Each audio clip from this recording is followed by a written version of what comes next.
नमस्कार, मैं स्वतंत्र कुमार और आप सभी का स्वागत करता हूं आपके अपने चैनल शॉर्ट हैंड टीम पर। तो दोस्तों, आज के इस वीडियो में दैनिक जागरण के संपादकीय से 441 शब्दों के डिक्टेशन को हम लोग लेने वाले हैं। इसे हम दो अलग अलग स्पीड में लेंगे। पहली बार में 80 की स्पीड में, तो दूसरी और आखिरी बार में इसी डिक्टेशन को हम लोग 90 की स्पीड में लेने वाले हैं। अगर आपको इस डिक्टेशन की PDF की ज़रूरत है या इसमें आए हुए महत्वपूर्ण शब्दों के आउटलाइंस को जानना चाहते हैं तो आप हमारे टेलीग्राम ग्रुप को ज्वाइन कर सकते हैं। लिंक इसी वीडियो के ठीक नीचे डिस्क्रिप्शन बॉक्स में आपको टेलीग्राम का मिल जाएगा। तो 80 की स्पीड में आपका डिक्टेशन स्टार्ट होगा 5 सेकंड के बाद। तब तक के लिए आप रेडी रहें।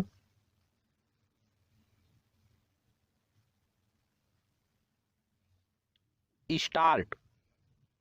यूक्रेन पर रूस के हमलों के बीच भारतीय प्रधानमंत्री की यूरोपीय देशों की यात्रा इसलिए महत्वपूर्ण है क्योंकि इस हमले से यही देश सबसे अधिक प्रभावित हैं।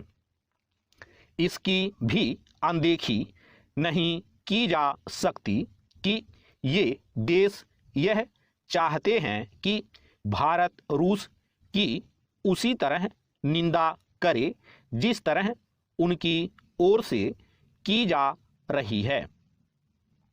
उनकी इस चाहत के बाद भी प्रधानमंत्री नरेंद्र मोदी का यूरोप के 3 महत्वपूर्ण देशों जर्मनी, डेनमार्क और फ्रांस की यात्रा पर जाना यह बताता है कि इन देशों के साथ भारत की समझबूझ बढ़ रही है।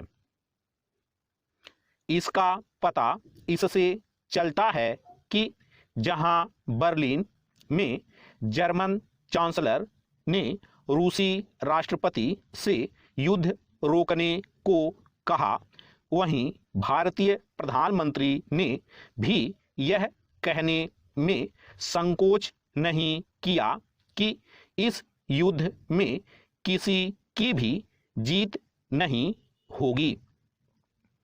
उनका यह कथन रूस को भी संदेश है।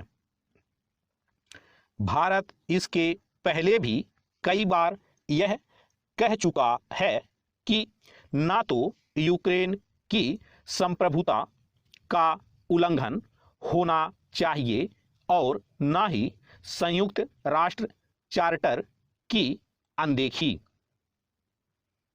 निसंदेह रूस के रवैये को सही नहीं ठहराया जा सकता, लेकिन अमेरिका और यूरोप को भी इस पर विचार करना चाहिए कि यूक्रेन को नाटो का हिस्सा बनाने की पहल ने रूस को उकसाने का काम किया। पैरा। चूंकि डेनमार्क में भारत नॉर्डिक सम्मेलन में भारतीय प्रधानमंत्री की मुलाकात आइसलैंड, फिनलैंड, स्वीडन और नॉर्वे के शासनाध्यक्षों से भी होगी, इसलिए यह उम्मीद की जाती है कि इससे न केवल भारत व यूरोपीय देशों के बीच संबंध और प्रगाढ़ होंगे, बल्कि यूरोपीय समुदाय के साथ मुक्त व्यापार समझौते की संभावना भी प्रबल होगी।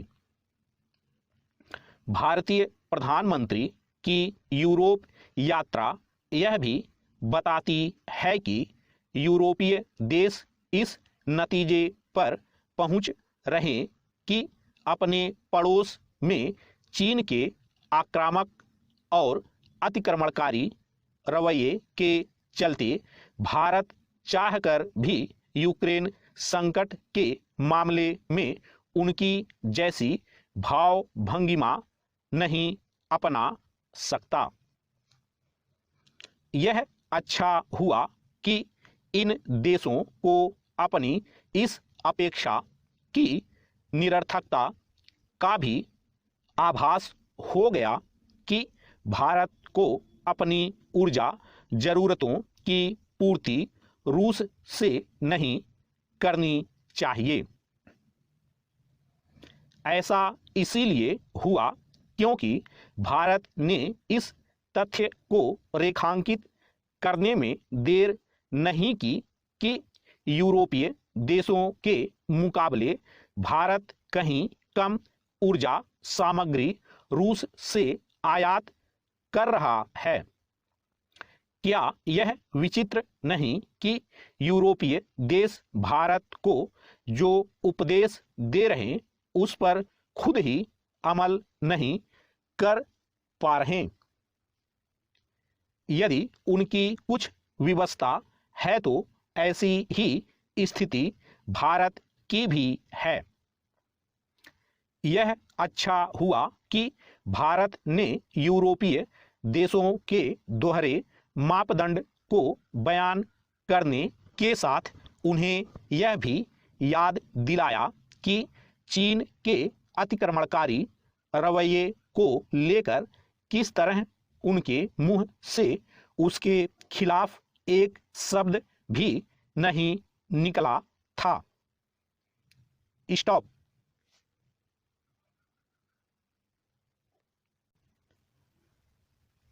दोस्तों, इसी डिक्टेशन को दूसरी बार में हम लोग 90 की स्पीड में लेंगे और आपका समय स्टार्ट होगा 5 सेकंड के बाद। तब तक के लिए आप रेडी रहें।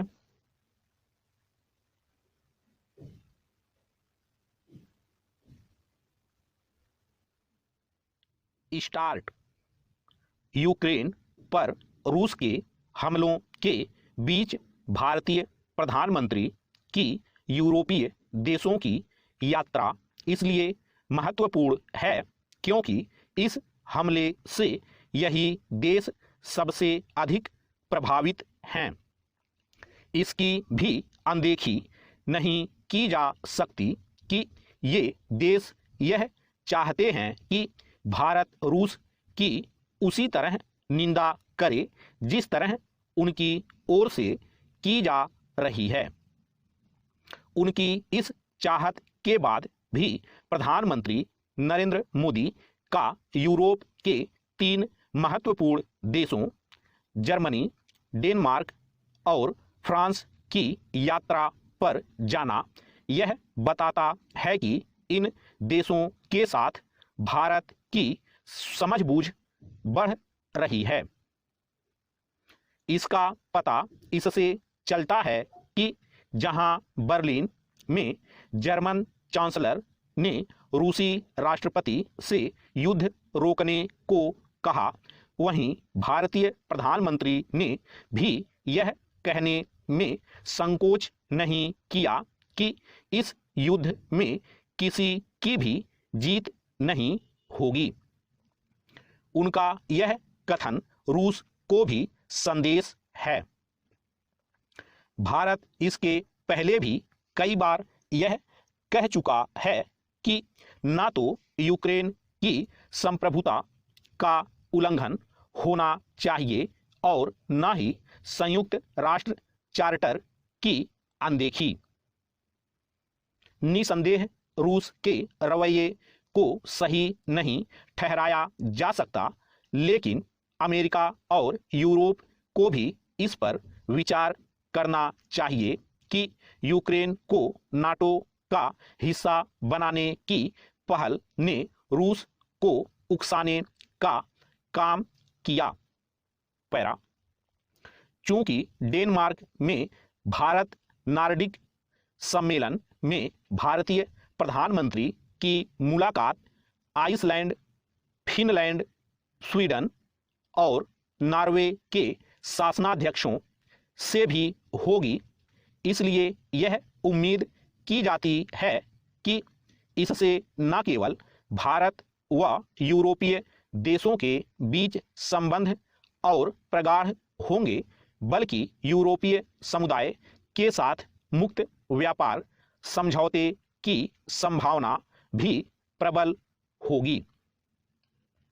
भारतीय प्रधानमंत्री की यूरोप यात्रा यह भी बताती है कि यूरोपीय देश इस नतीजे पर पहुंच रहे कि अपने पड़ोस में चीन के आक्रामक और अतिक्रमणकारी रवैये के चलते भारत चाहकर भी यूक्रेन संकट के मामले में उनकी जैसी भाव भंगिमा नहीं अपना सकता। यह अच्छा हुआ कि इन देशों को अपनी इस अपेक्षा की निरर्थकता का भी आभास हो गया कि भारत को अपनी ऊर्जा जरूरतों की पूर्ति रूस से नहीं करनी चाहिए। ऐसा इसीलिए हुआ क्योंकि भारत ने इस तथ्य को रेखांकित करने में देर नहीं की कि यूरोपीय देशों के मुकाबले भारत कहीं कम ऊर्जा सामग्री रूस से आयात कर रहा है। क्या यह विचित्र नहीं कि यूरोपीय देश भारत को जो उपदेश दे रहे हैं उस पर खुद ही अमल नहीं कर पा रहे? यदि उनकी कुछ विवशता है तो ऐसी ही स्थिति भारत की भी है। यह अच्छा हुआ कि भारत ने यूरोपीय देशों के दोहरे मापदंड को बयान करने के साथ उन्हें यह भी याद दिलाया कि चीन के अतिक्रमणकारी रवैये को लेकर किस तरह उनके मुंह से उसके खिलाफ एक शब्द भी नहीं निकला था। स्टॉप।